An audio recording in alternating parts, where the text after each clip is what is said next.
Fala aí, meu povo, o professor Rafael aqui na área. Você está no meu canal aqui no YouTube. Espero que, antes de mais nada, você se inscreva aqui embaixo, ative o sininho para todas as notificações você receber e não deixe de nos acompanhar nas redes sociais, tá bom?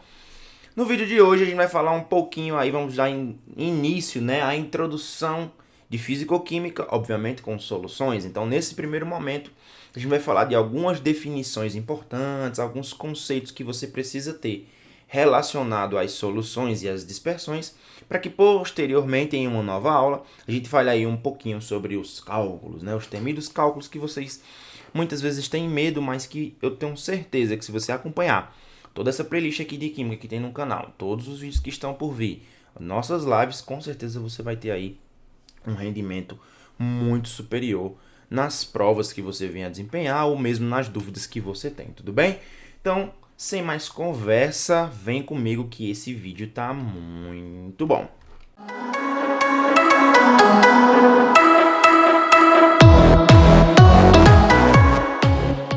Então, olha só, as dispersões. Então, o que são dispersões? Dispersões nada mais são do que mistura de substâncias. Então, quando a gente mistura duas ou mais substâncias, a gente está fazendo uma dispersão. Mas calma, preste atenção num detalhe importante. Quando é que eu posso dizer que duas substâncias se misturam? Quando você coloca ela dentro do mesmo recipiente.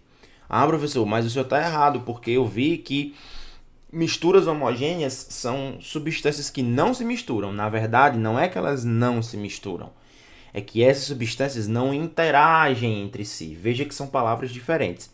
Quando eu falo de misturar, eu estou colocando duas substâncias dentro do mesmo recipiente. Isso é uma mistura. Quando eu coloco substâncias em recipientes diferentes, elas não se misturam, ok? Então, olha só, dispersões são formadas pela mistura de substâncias. A substância disseminada na mistura é denominada disperso e a responsável pela disseminação é chamada de dispersante. Então, olha um exemplo disso. A água, por exemplo, em relação ao açúcar, a água é o dispersante, enquanto o açúcar é o disperso. Nas soluções especificamente, você vai ver que a gente vai falar soluto e solvente. Então, são denominações muito semelhantes para a mesma coisa, ok? Então, aquilo que está em maior quantidade, agente dispersante. Aquilo que está em menor quantidade é o disperso, ok? Como é que a gente pode classificar as dispersões? As dispersões, elas são classificadas de acordo com o diâmetro das partículas do disperso. Então, quanto menor for essa partícula, ou seja, quanto menor o diâmetro dessa partícula, maior a facilidade de se formar uma solução. E quanto maior o diâmetro dessa partícula, a gente vai ter aí uma solução ou uma mistura heterogênea, porque a gente não vai conseguir solubilizar aquilo no meio. Então, as soluções verdadeiras, os dispersos têm abaixo de 1 nanômetro, tá? Então, só para critério de conhecimento de vocês, 1 nanômetro tem 10 a menos 9 metros, então é muito pequeno. Aqui nós temos os coloides, que vai estar entre 1 nanômetro e 1000 nanômetros, então a gente vai ter soluções coloidais. E as suspensões, que são aquelas partículas maiores, né, que tem aí acima de 1000 nanômetros de diâmetro, ok? As soluções. Então, as soluções são misturas de duas ou mais substâncias que apresentam aspecto uniforme, homogêneo, ou seja, toda solução obrigatoriamente é uma mistura homogênea, ok? Mistura homogênea, beleza? Então, uma solução é formada pela adição de um ou mais solutos a um solvente. Então, soluto é o disperso e o solvente é o dispersante. Soluto, menor quantidade, solvente, maior quantidade, ok? Como é que a gente classifica essas soluções? A gente pode classificar de acordo com o estado físico. Então, as soluções elas podem ser sólidas, líquidas ou gasosas. Então, por exemplo, sólidas, ouro 18, que é uma junção entre ouro, prata e cobre. Nas sólidas, a gente pode falar também das ligas metálicas, ok? No caso aqui, o ouro 18 também é uma liga metálica. Já quando a gente fala de líquidas, a gente está falando de soluções que geralmente a gente faz com o dispersante no estado líquido e o disperso no estado sólido. Mas podem ser os dois líquidos também, tá? Por exemplo, água e álcool. Então, quando a gente usa água mineral e que a gente tem a água mais os sais minerais ou soro caseiro, a gente também tem aí soluções líquidas, beleza? E elas também podem ser gasosas, por exemplo, o ar atmosférico, que é a junção de oxigênio, nitrogênio e outros gases. Então, toda mistura gasosa, obrigatoriamente, ela é uma solução, ou seja, ela é homogênea, ok? Todas as misturas gasosas. Quanto à condutibilidade elétrica, capacidade de conduzir eletricidade.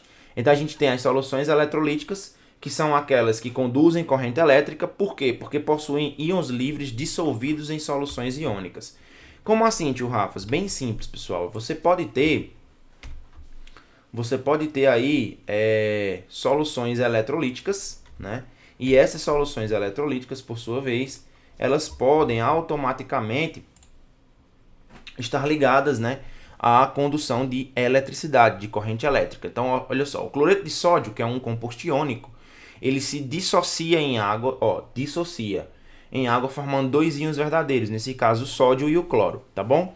Já quando a gente está falando aqui do HCl, que é o ácido clorídrico, embora ele seja um composto covalente, ele sofre ionização.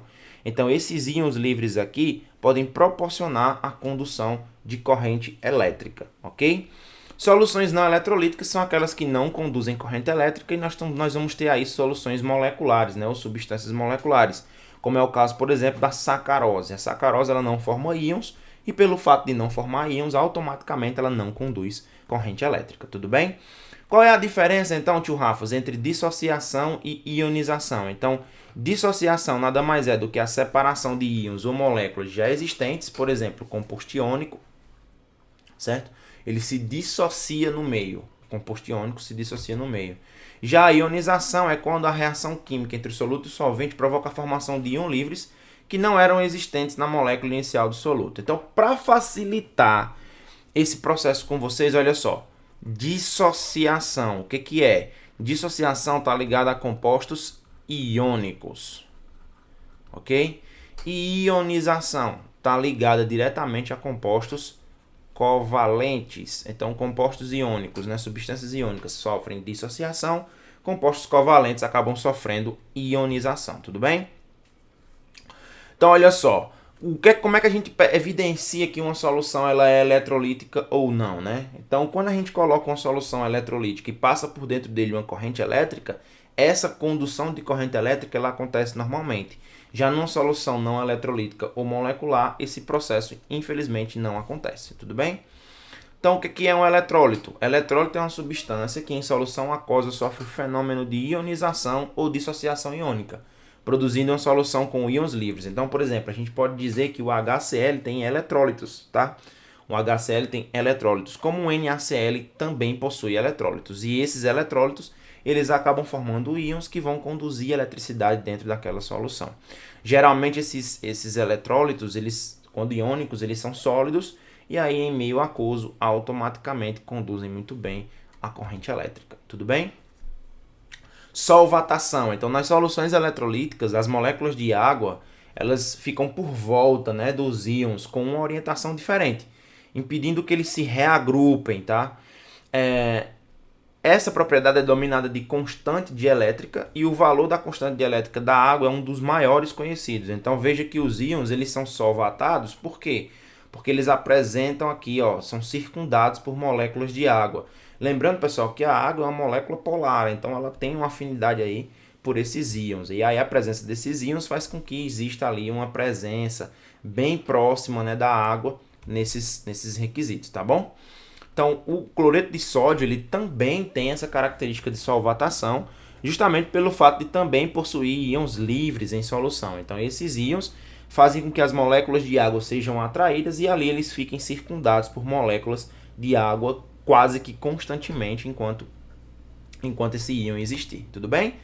E aí, para a gente terminar, então a gente pode classificar quanto à proporção do soluto e solvente. A gente fala de soluções diluídas, quando a proporção entre a quantidade de soluto e de solvente é muito baixa, então a gente chama de soluções diluídas. Soluções concentradas é quando apresenta-se uma proporção de soluto e solvente muito alta. Então, quando a gente vai classificar a solução diluída e concentrada, a gente precisa de um referencial, ou seja, diluída em relação a quê e concentrada em relação a quê. Não existe você dizer que a solução é diluída ou concentrada sem que você estabeleça uma relação entre qual é diluída e qual é concentrada. Tudo bem? Bom, gente, essa aula era isso. Espero que você tenha gostado. Espero que o aprendizado nessa aula seja muito interessante. Não esquece de conferir os outros vídeos aqui nessas playlists. Não esquece de se inscrever no canal. Não esquece de me seguir nas redes sociais. Um beijo e um queijo. Até a próxima, se Deus quiser. Tchau, tchau.